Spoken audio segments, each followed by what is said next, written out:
Hey everybody, welcome to this edition of the Gaming Tailgate podcast. I am CDJ, and alongside me is Schwenty. How are you, buddy? Doing pretty good. This week we finally are able to talk about NCAA Football 12, gameplay and presentation, able to give our own personal hands-on thoughts as it came out that since January, since the night of the BCS National Championship game between Auburn and Oregon, EA Sports and the NCAA Football Development Team have held 4 different community events. That's a big change from the past. I remember back to the 08-09 days, these events were held so late in the development cycle that the feedback really wasn't beneficial to the game, maybe somewhat for patches or updates, but now they're having people come in as early as January, which is extremely early. Last year we thought it was early with the March event. This year, January, one a month, January, February, March, and April, 4 events. Tommy, real quickly, talk about the NCAA football team, how they've engaged the community. They've done it on forums, asking for feedback directly as it relates to presentation. They do it by going through forums and wish list items, but they also do it with community events. How has this helped the game, in your opinion? It's helped it quite a bit. I mean, like you mentioned, not only is this one even earlier than before, but as well the size of the group. I mean, before they'd have like 8 or 9 guys or whatever, but this year that size has actually doubled. So I mean, the varying size of different opinions from different guys focus on different things in the game, things like that. I mean, basically EA is really going to an extreme to get as many opinions as they can and get as much information from the community as they can. Really have to say bravo to EA, just because they really are trying to get a focus on what everybody in the community wants to see from the game. And that's the thing with the guys who are down there. While everybody may have their own little area of expertise, as you call it, there is also a lot of just general, what is the community going to say or think when they see this? What in this, maybe an interface, what would be more beneficial to the community at large? Obviously gameplay stuff, etc. And a lot of the credit, I think, has to go to previous community manager Will Kinsler, Rackzilla, and also now current community manager Justin Duell. But let's get right into our thoughts on gameplay and presentation. Basically, we can talk about anything you see in a Play Now game. So we can't talk about anything external, we can't talk about Dynasty, we can't talk about that stuff. If you want to read our full preview, head over to thegamingtailgate.com and you'll see our NCAA Football 12 preview where we break down the gameplay improvements, presentation upgrades, and also click on the blogs tab on the top of the website. You can find thoughts from OneBack, Quizzy, and Pocket 10. They were at these events. They share some of their thoughts about the game improvements and just their experience of being at a community event and heading down to EA Sports. The 2 big gameplay upgrades are improved zone coverages and an enhanced tackle and collision system. Tommy, let's talk about improved zone coverages. How much does this help the game in your opinion? Because it was one of, if not the biggest, gameplay request from the community last year. You're right. It was probably one of the biggest complaints as far as NCAA 11 and even going back further, that zones, guys dropped to a spot and they basically stayed in that spot. Whereas now guys will drop to their zone, but as guys enter or leave their zone, they'll adjust to that, and you can actually see in video footage of guys passing off from one defender to the next to basically say that, hey, he's coming into your zone, you need to look out for him. That's going to be really big, just because in years past most people stuck to just calling man coverage defense. So now you've got more variables, you got zone blitzes, you've got cover 6 zones, you've got all sorts of new play calls that you can utilize that really take advantage of this new zone coverage. And as well, you can always come back to the man coverage and kind of mix and match it how you want to. The other big addition that they've talked about so far is an enhanced tackle and collision system. Along with that, developer Mike Scanterbury had posted part 1 of a 2-part blog, and a lot of his stuff talks about tackles and collision system. There's no more suction on tackles. Momentum plays a factor on tackles. There's a tackle button now. The dive has been removed. The dive is the square button, or X on 360 is a tackle button to help you reach out for the tackle. No more suction on blocks. Tommy, I'll let you talk about how much has this changed the game in your opinion, this enhanced tackle and collision system. It's quite a bit. Number one, the tackling, you have more control as to kind of lay into the middle of the body of the guy if you want, instead of, in years past, you'd kind of suction onto him, so you didn't have as much control as to what part of his body you were targeting or anything like that. As well, it, like we mentioned in a previous podcast, granted we were already aware of it, but we didn't want to lead you guys on too much. But for those guys that big hit every time, you're going to miss a whole lot more, just because it does not engage the tackle until you actually make contact with him. So if you do the big hit and the guy just avoids it, then you're not going to automatically warp onto him now. And then as well, like you mentioned in the blocking, again, guys aren't going to engage until they actually make contact with each other. So granted, it's not the exact defensive end rush that people are wanting to see, but there is more possibility of avoiding those blockers altogether, so that you don't get engaged to a guy that you don't want to, if you can avoid him. But I'm one of those guys that you talked about. I like to use the hit stick almost every time.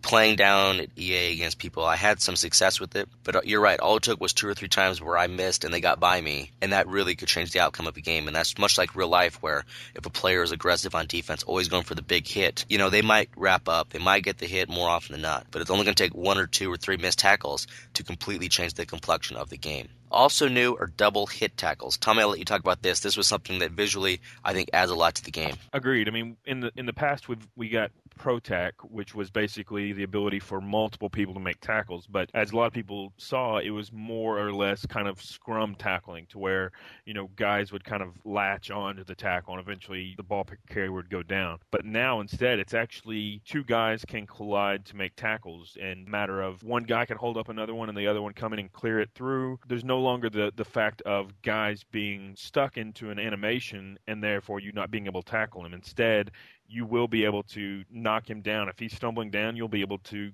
latch onto him and drive him into the dirt or whatever. And then as well, if a guy is, again, wrapped up, you can knock him backwards so that he can't get that extra yard to pick up the first down or whatever. So it really is an added bonus, not only for gameplay, but for aesthetics as well. I mean, some of the hits we saw down while we were down there, it really did make a big difference visually, just to see guys basically getting laid out from that second defender. We're also able to talk about presentation in the game. This year, a lot of presentation upgrades. We know about the visual upgrades that Gene Adams, the art director, has talked about in a previous video blog. But I do have to say, overall, before we get into presentation, that Gene, the art director, Greg Hedleston, who works on presentation, and that entire team deserves a lot of credit for how far this game has come in a few years. If you go back to 08 or 09 and look at how NCAA football, how the game started, there was no pregame whatsoever. You were kicked straight to the coin toss. There were no real celebration stuff, nothing of the sort. And look where it's at now. It's gone a long ways. And obviously with college football, there's so much pageantry and passion that there's still long ways they can go, which is the beauty of the sport. But let's get into some of the presentation stuff. We know the visuals. We know about more team entrances that we knew about last week a little bit. But also some things came out this week that maybe we haven't talked about or hadn't heard about. Some of them including stadium and crowd noise. What EA has done this year is they've gotten improved crowd audio. Tommy, I'll let you talk about this. You're a fan of a smaller school. How is this going to factor in when you're going from playing at, say, Arkansas State versus Ohio State? Basically, what they've done this year for just simply the different sound files is they actually went to different size stadiums to capture different fan reactions. So, for the smaller schools like the Arkansas States and of that nature, you might hear sound that they actually captured at a Florida Atlantic game or something like that. And then for an Alabama game, maybe they captured it at Florida. Honestly, I don't know exactly where they went to capture these, but they captured it at a large stadium. So a large stadium in the game is going to hear the sound of a large stadium crowd. And again, small stadium crowd is going to be reflective in a small stadium. It really does make a difference, not only just to hear them, but then add to that the fact that they made the crowd amp up at the right time this year. So, like I mentioned on our forums, I noticed in one section where there was a hole. I was the running back. There was a hole in front of me, and I hit the hole. And about the time I hit the hole, the crowd reacted to that. Not the fact that I was in the open field, but the fact that I had hit the hole and I had open field in front of me. So it's one of those things that instead of being reactive, they're more proactive as to how they're coming together as a loud crowd. One thing we saw in the sizzle video, it alluded to, was that there's more ESPN wipes in terms of conference graphics going across the screen. If you're playing in a Pac-12 game, for example, you'll have before and after replays the Pac-12 wipe. Obviously for Big 12, it would be specific for that conference. The sizzle video also showed us more celebration animations in the video as it relates to USC. Quarterback celebrating and the players with him. Also in the game, that there hasn't been a lot discussed about this, so I think it's good that we mention this, is that there's game track and montages. The game track occurs after the opening kickoff of the third quarter.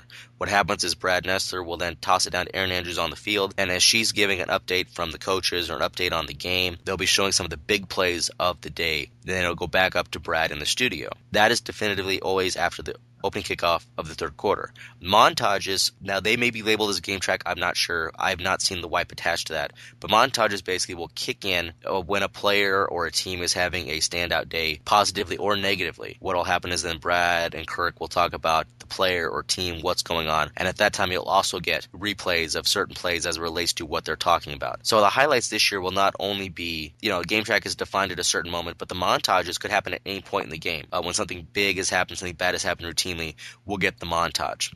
To add to that, as we previously mentioned in another podcast, at the end of each of the first and the third quarter, you'll actually see an ESPN graphic come up, and then behind that, you'll actually see replays of some of your important plays of the game, some of your team celebrating, some of the other opposing team getting down, if that's the case, that's applied, things like that, to where it basically it brings you back into that broadcast feel to where you actually see, just like on a real ESPN broadcast, you see them showing important plays that have happened and reactions from the fans and things like that. So it's actually a really nice addition to where, again, it brings you back into that broadcast feel. Also, what they've done with presentation, a couple small additions that will go a long ways. They've put a goal on making players more aware when injuries occur. That was a knock on NCAA 11 that you may not have always known when an injury occurred until all of a sudden you're seeing on the screen he's injured, or they're asking you, do you want this player to come back in? And also stat overlays. That's something that Greg has talked about with us at these community events. And Tommy, I'll let you talk about it real quick because you mentioned it on the forums,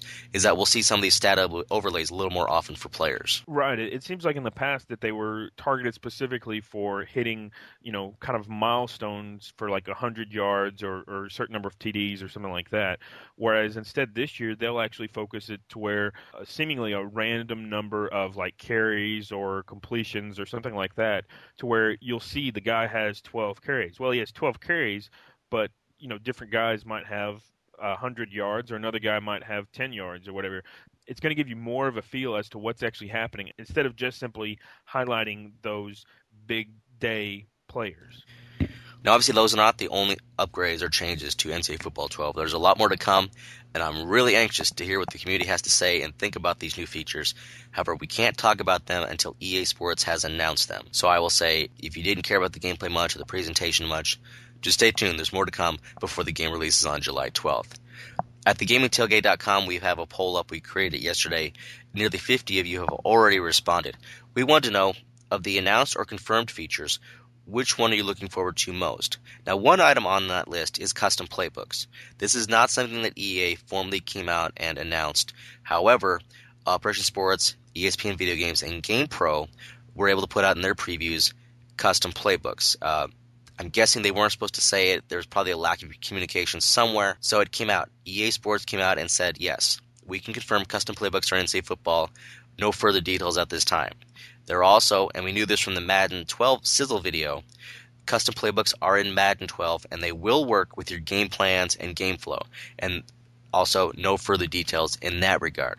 So we know custom playbooks, one of the most anticipated features. It's leading our poll at this time right now. Alongside with it, up there near the top, the enhanced tackle and collision system, and also the improved zone defenses. Those three seem to be running away with this poll. Tommy, no surprise with those three leading. Agreed. I think those are probably the ones that EA themselves knew would be the ones that would kind of drive this presentation and gameplay information, to where it's some of the things that people have been clamoring for over the past couple of years, to where now that they're in, people are going to run away with them. With that, we'll wrap up this edition of the Gaming Tailgate podcast. But first, Tommy, as of April 25th, I can't believe how the time is flying by. As of April 25th, how many days are we away from the July 12th release of NCAA Football 12? We now have 78 days remaining, so basically 2.5 months. Again, it was hard to have all of this information this week and then realize that you've got so much more time before the game's actually released. So still a lot more information to come out, so hopefully it'll kind of start to build up the anticipation even more. For Tommy, this is Chris. Everyone, thank you for listening to this edition of the Gaming Tailgate podcast. Check us out at thegamingtailgate.com.